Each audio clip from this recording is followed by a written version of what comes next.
তোমার পাসপোর্টে লেখা আছে তুমি মুসলমান, তোমার জন্ম নিবন্ধন সনদে লেখা আছে তোমার ধর্ম ইসলাম, তোমার প্রত্যেক কাগজপত্রে তোমার পরিচয়ের মধ্যে লেখা আছে তোমার ধর্ম ইসলাম। অতএব তোমার বাবা মুসলমান, তোমার মা মুসলমান, তোমার রব আল্লাহ, তোমার নবী মুহাম্মদুর রাসূলুল্লাহ, তোমার ধর্ম ইসলাম, তোমার কিতাব কোরআন। হাত জোর করে অতএব তোমরা যারা জেনারেল, তোমাদের কাছে বলি, তোমরা তোমাদের এই পরিচয় বাপ ভুলে যেও না। 16 বছর পড়ালেখা করলা, 14 বছর পড়ালেখা করলা, কত বই কত পুস্তক পড়লা, বাংলা প্রথম পত্র, বাংলা দ্বিতীয় পত্র আলাদা করে পড়াইলো, ইংরেজি প্রথম পত্র, ইংরেজি দ্বিতীয় পত্র আলাদা করে পড়াইলো, সাধারণ গণিত আলাদা, উচ্চতর গণিত আলাদা, পদার্থবিজ্ঞান আলাদা, জীববিজ্ঞান আলাদা, রসায়ন বিজ্ঞান আলাদা। কতভাবে একবার ক্লাসে, একবার প্রাইভেট টিউটরে, একবার কোচিং এর মধ্যে এত ভাবে তোমারে এইভাবে পড়াইলো। আমার বন্ধু, 14 বছরে তোমার এই পড়ালেখার জীবনে এদের একটু সময় কি হয় নাই যে একটু সময় আল্লাহর কোরআন তোমার জবান দিয়ে যেন সহি শুদ্ধ বের হয়, এর জন্য একটু জায়গা করে দেওয়া। 1 ঘন্টা 40টা মিনিট 30টা মিনিট করে প্রতিদিন 14 বছরে কি সুযোগ হতো না? কেন দিল না? তোমার বিবেক যদি থাকে, তোমার মাকে জিজ্ঞাসা করো, বাপকে জিজ্ঞাসা করো, তোমার শিক্ষা ব্যবস্থাকে জিজ্ঞাসা করো, একবার জিজ্ঞাসা করো। 14 বছরে আমারে দুনিয়ার উপার্জনের জন্য এত কিছু পড়াইলেন, আমারে আমার আখিরাত অর্জনের জন্য আমার রবের কালাম বিশুদ্ধভাবে আমি পড়তে পারি না কেন? বলো ভাই, বলো আব্বা, বলো বলো, আল্লাহর কোরআন বিশুদ্ধ পড়তে পারো না কেন? কি পড়ালেখা করবে? আমরা হুজুররা, আমরা যদি ইংরেজি শব্দ ভুল বলি তাইলে হাসে, ইংরেজি ভুল বলছে হুজুর মানুষ, একটা ইংরেজি শব্দ শুদ্ধ বলতে জানে না। তো তুমি বৃহত্তর এত বড় বিশাল অংশ তারা কোরআনুল কারীম ভুল পড়ে কেন? তো না আমরা হাসা উচিত না? কথা বলে না কেন?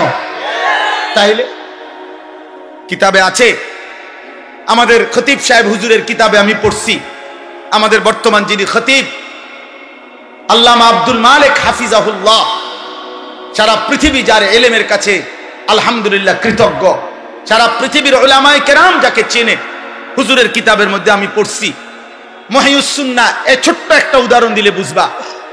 মহিউস সুন্নাহ হযরত মাওলানা শাহ আবরারুল হক রাহমাতুল্লাহি আলাইহি, যার নাম আমি একটু আগে বললাম এই কিতাবের কথা বলতে গিয়ে, ওনার আজীবন মেহনত ছিল কোরআন শুদ্ধ করো, সুন্নাতের একটা আমল ঠিক করো, তো কোরআন শুদ্ধ করো, এটাও ওনার ফিকির ছিল।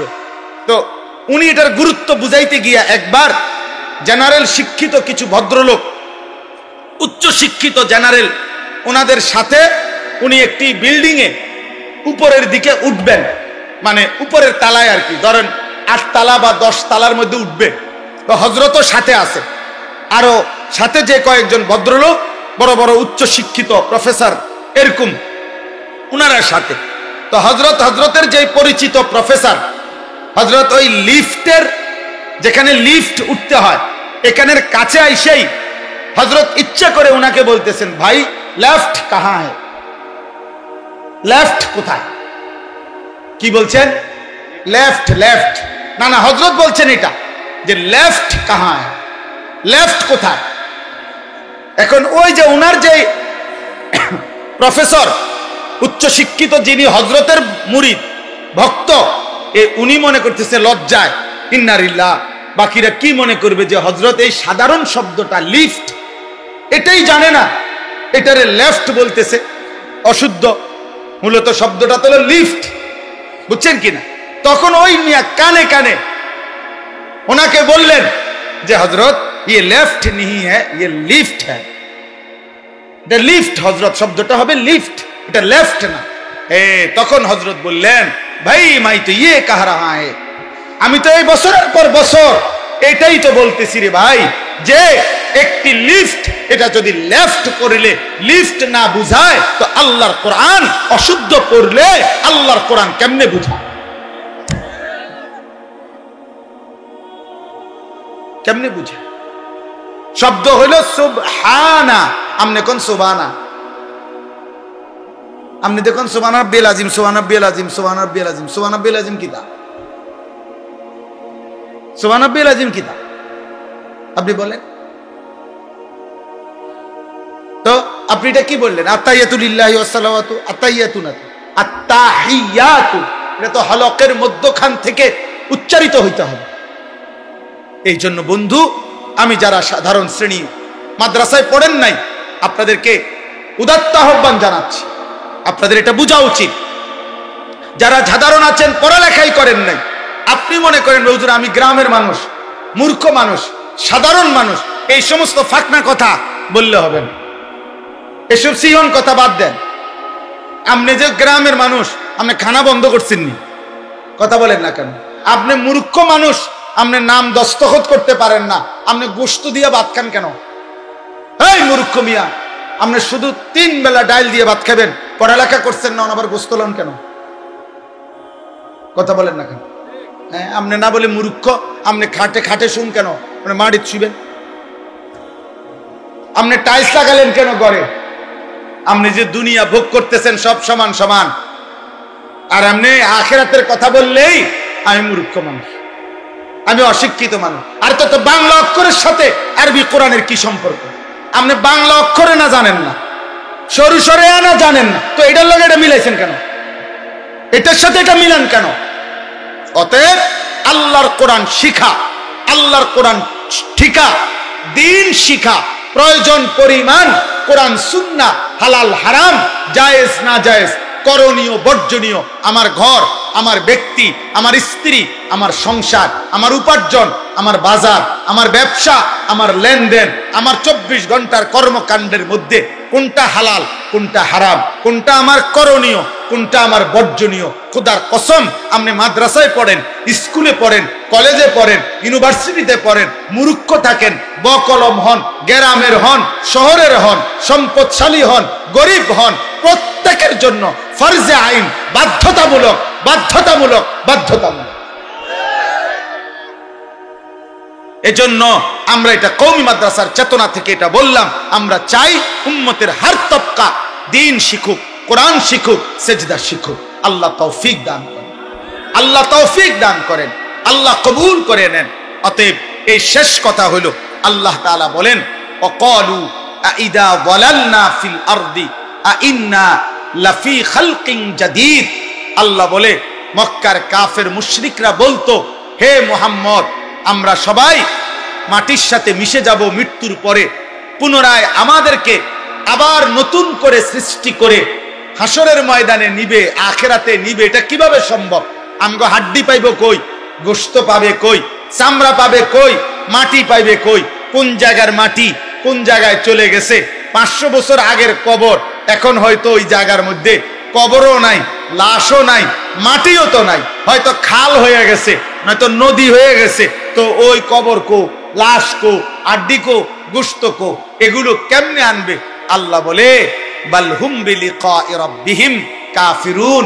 বন্ধু, প্রত্যেক নাফরমান, প্রত্যেক পাপী, প্রত্যেক মুশরিক, প্রত্যেক বেঈমানের মূল আপত্তি আখিরাত নিয়া। কোনোভাবেই আখিরাত বুঝতে চায় না, আখিরাত মানতে চায় না, আখিরাতের কথা বলতে চায় না, আখিরাতের কথা শুনতে চায় না। কারণ জানে আখিরাত মানা মানে আল্লাহর মুখোমুখি হইতে হবে, আর আল্লাহর মুখোমুখি হইতে হইলে গুনাহ ছেড়ে দিতে হবে, সমস্ত বন্দেগী করতে হবে। এজন্য অসভ্যতাও ছাড়ে না, আখিরাতও মানতে চায়। মূল বিষয় নাই তো সবাই বুঝে আখিরাত সত্যি, আখিরাত হবে, কারণ এটা আল্লাহই করবে। আর আল্লাহ বলছেন আমি জীবন দেই, তো দিচ্ছেন। আল্লাহ বলছেন আমি মৃত্যু দেই, তো দিচ্ছেন। তো যিনি জীবন দিচ্ছেন, যিনি মৃত্যু দিচ্ছেন, আমরা দেখতেছি হইতেছে আল্লাহর এই কথাটা, তো সেই আল্লাহই বলছেন আখিরাত হবে। তো আল্লাহ মনে করেন এই 3টা কথা বলছে যে আমি জীবন দেই, আমি মৃত্যু দেই, আমি আখিরাত তোমাদেরকে আনবো। ধরেন তখন আগের 2টা হইছিনি, কথা বলে না, আগের 2টা হচ্ছেনি, জন্ম হচ্ছে কিনা, মৃত্যু হচ্ছে কিনা, তো এই 2টা আল্লাহ করে, আল্লাহ বলছে কিনা? তো আল্লাহর বলা এই 2টা যদি ঠিক হয়, তো এটা ঠিক হইতো না কেন? 3 নাম্বারটা ঠিক হবে না কেন? এটা সহজ কথা, বাংলা ওটা তো 2 এ 2 4, এটা একদম সহজ হিসাব। এই জন্য আল্লাহ বলেন প্রত্যেক বেঈমান বুঝে আখিরাত হবে, কিন্তু ইচ্ছে করে না বুঝার ভান করে, কারণ ওরা জানে আখিরাত মেনে নেওয়া মানেই আল্লাহকে মেনে নেওয়া, আখিরাত মেনে নেওয়া মানেই গুনাহ, চুরি, ডাকাতি, জিনা, ব্যভিচার, মদ, জুয়া, অশ্লীলতা, অসভ্যতা, শিরিক, কুফর, মূর্তি পূজা এগুলো ছেড়ে দাও। এই জন্য কোনোভাবেই ওইটা কয় না, বরং কয় কিভাবে সম্ভব, কেমনে বানাইবো, হাড্ডি পাইবো কই, গোস্ত পাইবো কই, তোর দরকার কি, তোর 14 গোষ্ঠীর দরকার কি তোর এগুলা? যিনি বানাইবে উনি আগের বার সৃষ্টি করছেন, ওইবারে উনি পারলে তিনি এইবার পারবেন না কেন? তোমারে নি বানাইতে কইছে, বানাইবে তো আল্লাহ না।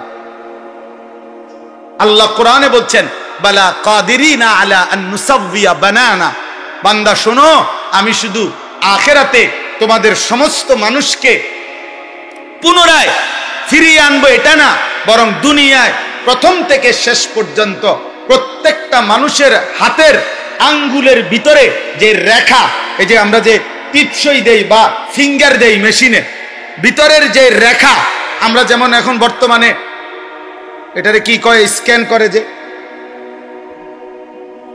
হ্যাঁ কি কোড, কিউআর কোড।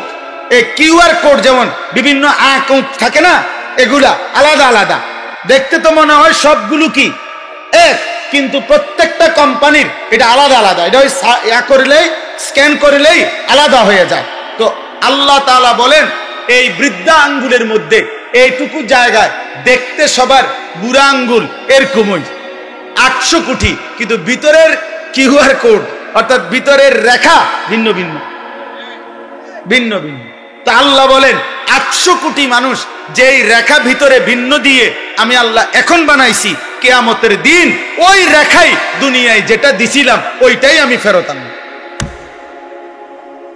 এই জন্য হাসরের ময়দানে ফিঙ্গার দিলেও আবার আগেরটাই আসবে যেটা দুনিয়া ছিল। আলা আন নুসাওয়িয়া বানানা, এই বানানা অর্থাৎ আঙ্গুলের অগ্রভাগের রেখা রেখা। তাহলে ভাইয়া আল্লাহ তাআলা বলেন আমি সেটা করব, কিন্তু মূল বিষয় হলো ওরা আমার সাক্ষাৎ চায় না। তা আল্লাহ বলেন এবার শেষ কথা, কুল ইয়াতাওয়াফাকুম মালাকুল মাউতিল্লাযী ওয়াক্কিলা বিকুম সুম্মা ইলা রাব্বিকুম তুরজাউন। আল্লাহ বলেন বন্ধু নবী আমার, আপনি চূড়ান্ত কথা বলে দেন যে তোমাদের প্রত্যেকের জন্য আমি আল্লাহর পক্ষ থেকে নির্ধারিত ফেরেশতা মালাকুল মউত আজরাইল, সে তোমাদের মৃত্যু ঘটাবে, জান কবজ করবে। সুম্মা ইলা রাব্বিকুম তুরজাউন, অতঃপর তোমরা সকলেই একদিন হাসরের ময়দানে আমি আল্লাহর সামনে একত্রিত হবে। তার মানে হে আমার বান্দা, তোমরা মানো বা না মানো, বোঝো বা না বুঝো, অথবা বুঝেও না বুঝার ভান করো, যত কৌশলী করো, যত ফন্দি করো, যত মাতবরি ইমাম সাহেবরে থামায় দিলা, হুজুররে থামায় দিলা, ক্ষমতা বাহাদুরি যাই করলা, হয়তো দুনিয়ার হুজুর পারলো না তোমার সামনে, কিন্তু আল্লাহ বলে বান্দা মৃত্যুও হবে আখিরাতও হবে, এটা নিশ্চিত যে। কি কি হবে বলেন না? কি হবে? মৃত্যু হবে, আর কি হবে বলো না ভাই, সবাই বলো না। মৃত্যুও হবে, আখিরাতও হবে। আবার বলেন কি কি হবে বলেন। অতএব এটা জরুরি, অতএব আমাদেরকে আল্লাহর সামনে যেতে হবে, আল্লাহর মুখোমুখি হইতে হবে, আখিরাত হবেই হবে। আমার ভাই, আমার বন্ধু, আমার প্রিয় কিশোর যুবক ছেলেরা, দোস্ত, আজকে তোমরা অনেক ছেলে আখিরাত ভুলে গেছো, আল্লাহ ভুলে গেছো, মালিক ভুলে গেছো। প্রিয় বন্ধু, প্রিয় ভাই আমার, মালিক ভুলে গেলে, রব ভুলে গেলে, সৃষ্টিকর্তা ভুলে গেলে, আল্লাহর থেকে যার বাঁধন ছিঁড়ে যায়, আল্লাহর সাথে যার সুতার রশি ছিঁড়ে যায়, খোদার কসম সে মানুষ থাকে না, মানুষ থাকে না, মানুষ থাকে না, সে জানোয়ার হয়, জানোয়ার জানোয়ার জানোয়ার হয়। আনআম আনআম আনআম হয়, চতুষ্পদ জন্তু হয়।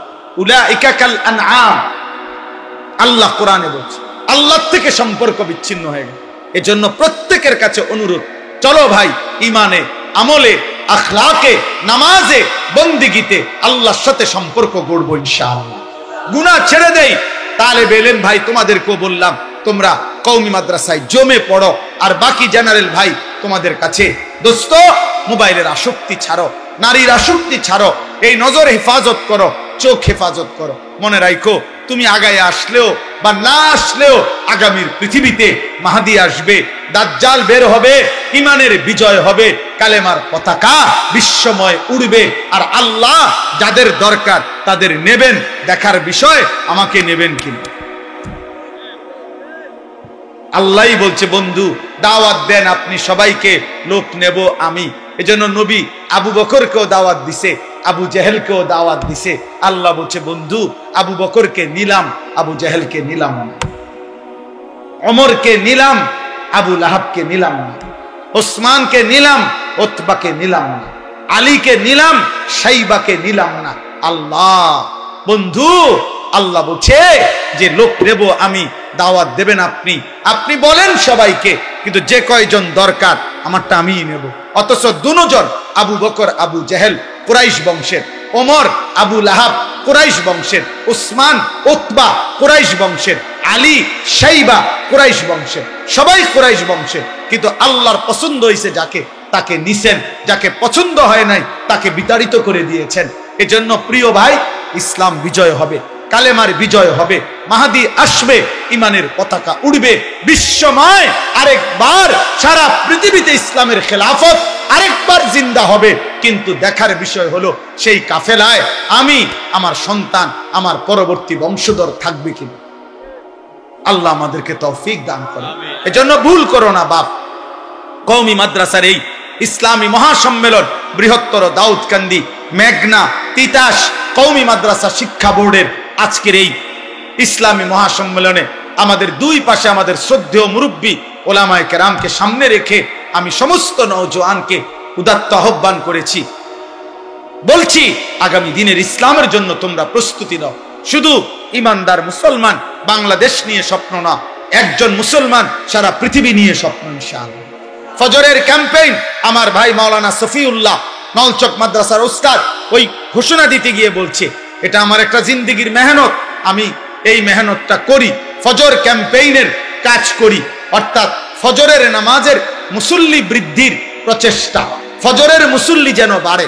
এজন্য যুবক ভাই তোমাদের অনুরোধ, তোমরা নিয়ত করিলে, এটা কাজটা কি, একজন যুবক কিশোর নিয়ত করবে যে আমি ফজর পড়ব, আমার একজন বন্ধুকে ফজরের নামাজের জন্য উঠাবো। এই তোমরা দুইজন যদি ফজর পড়ো, এবার তোমরা আরো দুইজনকে উঠাবা, চারজন, চারজনে চারজনকে উঠাইলে 8 জন, এভাবে ইনশাআল্লাহ বাড়তে থাকবে। আলহামদুলিল্লাহ বাংলাদেশে এখন বহু জেলায়, বহু ইউনিয়নে কোথাও 800 জন, কোথাও 270 জন, কোথাও 1120 জন, এগুলোর কাগজ লিস্টি করে করে ফজর এবং সর্বোচ্চ 4500 এক উপজেলায় কিশোর যুবক প্রতিদিন ফজরের নামাজ জামাতে পড়ে। এই জন্য ফজরের এই উদ্দেশ্য কি, উদ্দেশ্য ফজরের জন্য মুসল্লি বৃদ্ধির এই চেষ্টা, এবারে নির্বাচনে প্রার্থী হওয়া। জি না, জি না, দেন না কেন না, এই জন্য না, এই আশায় না, প্রার্থী হওয়ার জন্য না, মার্কা হওয়ার জন্য না, খোদার কসম না, আখিরাতের জন্য। এবং আমাদের এটা বিশ্বাস, হাদিসের সবগুলো বক্তব্য একত্র করিলে এ কথা বোঝা যায় যে ফজরের মুসল্লি যারা মাহাদির সৈনিক তারা। বলেন ফজরের মুসল্লি যারা মাহাদির সৈনিক কারা? ফজরের মুসল্লি যারা দাজ্জালের বিরুদ্ধে লড়বে তারা, ফজরের মুসল্লি যারা সারা পৃথিবীতে ইমানের পতাকা উড়াবে তারা। এজন্য ফজরের পরে মাহাদি ঈসা আলাইহিস সালাম এই দুইজন তাদের ইমানদার মুজাহিদ বাহিনী নিয়ে দাজ্জাল এবং ইহুদিদের বিরুদ্ধে শেষ যুদ্ধ, শেষ লড়াই শুরু হবে ফজরের পরে। আর আসরের ওয়াক্তে মসজিদে আকসা বিজয় হয়ে দাজ্জাল নিহত হবে, ইহুদিদের শেষ ব্যক্তিটাও নিহত হবে। আর আসরের ভিতরে সেদিন মসজিদে আকসা বিজয় হয়ে পৃথিবীময় ইমানের পতাকা।